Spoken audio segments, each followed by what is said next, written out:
Kaya sa tanong mo, yung bang mga hindi magandang pangyayari sa buhay, itinakda ba? O sadyang ipinahintulot ng Diyos? Merong isang babae, sabihin na natin umalembong. Kasi mas madaling maintindihan yun. Noong panahon ng lola ko, ang tawag alembong. Ibig sabihin, nag-flirt. Ano ba yung flirt? Ang termino, merong umalembong, nagkagusto sa lalaki, etc. Nabuntis. Oh. Ang Diyos ba may gusto nun? Mabuntis ka, dalaga ka. Hindi naman gusto ng Diyos yung nabubuntis ang dalaga O kaya yung tatay niya, pinagsamantalahan yung anak. Gusto ba ng Diyos yun? Bawal nga ng Diyos yun Ayaw ng Diyos nun. Pakinggan mo sa isang talata ng Levitico, ganito ang ating mababasa. Huwag lalapit ang sino man sa inyo sa kanino man sa kanyang kamag-anak na malapit upang ilitaw ang kanyang kahubaran. Ako ang Panginoon.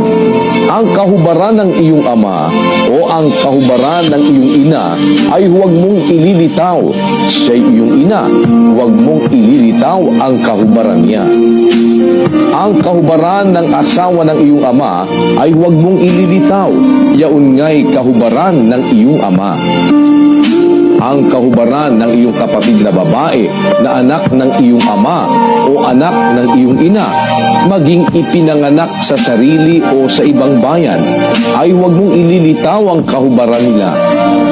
Ang kahubaran ng anak na babae ng iyong anak na lalaki o ng anak na babae ng iyong anak na babae ay huwag mong ililitaw ang kahubaran nila, sapagkat ang kahubaran nila ay kahubaran mo rin.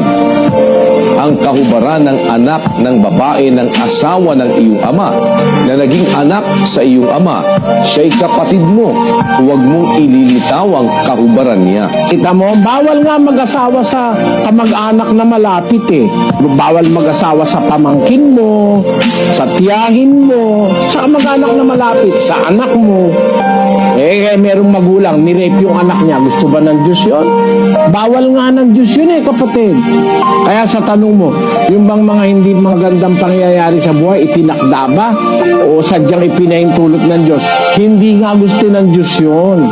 Kaya lang, ang tao mayroong sarili niyang pagpili. Ang tawag natin doon, free choice, free will. Sometimes we can do things which are against God's will.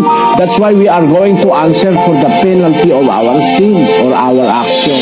Hindi lahat ng nangyayari sa buhay ng tao gusto ng Diyos.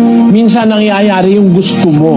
Kaya nga nung manalangin ng Panginoong Hesus sa Ama, yung binasa natin kaninang talata, sabi niya, kung maaari, Ama, lumagpas sa akin ang sarong ito. Gayon may huwag mangyari ang kalooban ko, kundi ang kalooban mo. Yun ang masunurin. Ang pinangyayari, yung kalooban ng Ama, gaya ni Kristo. Meron tao rebelde, ayaw sumunod sa Diyos Yung gusto niya ang ginagawa niya, kaya pati anak niya, sobra kawalangyaan niya, pati anak niya, nire-rape niya. At hindi isang pangyayari merong ganyan. Yung mga pangyayari na yan, hindi gusto ng Diyos yan. Kaya lang, binibigyan nga tayo ng Diyos ng kalayaan na mamili sa mundong ito. Para ikaw ay kung magiging dapat ka sa Diyos, it's your choice. Ikaw ang namili. Kung mapapahama ka, ikaw rin ang namili. Hindi mo masisisi ang Diyos kasi pinamili ka niya 30:19 ng Deuteronomio. Aking tinatawag ang langit at ang lupa na pinakasaksi laban sa inyo sa araw na ito, na aking ilagay sa harap mo ang buhay at ang kamatayan, ang pagpapala at ang sumpa. Kaya't piliin mo ang buhay upang ikaw ay mabuhay, ikaw at ang iyong binhi. At mo, dalawang nilagay niya buhay, kamatayan, pagpapala, sumpa. Ikaw na bahala, pero kung susunod ka sa Diyos, ang sabi niya, piliin mo yung buhay para ikaw ay mabuhay. Piliin mo yung pagpapala. Meron mga taong pinipili yung masama Basahin natin ang 3:19 ng Juan. At ito ang kahatulan na naparito ang ilaw sa sanglibutan at inibig pa ng mga tao ang kadiliman kaysa ilaw sapagkat masasama ang kanilang mga gawa. Ang mga tao, ang gusto pa yung kadiliman kaysa dun sa liwanag o sa ilaw.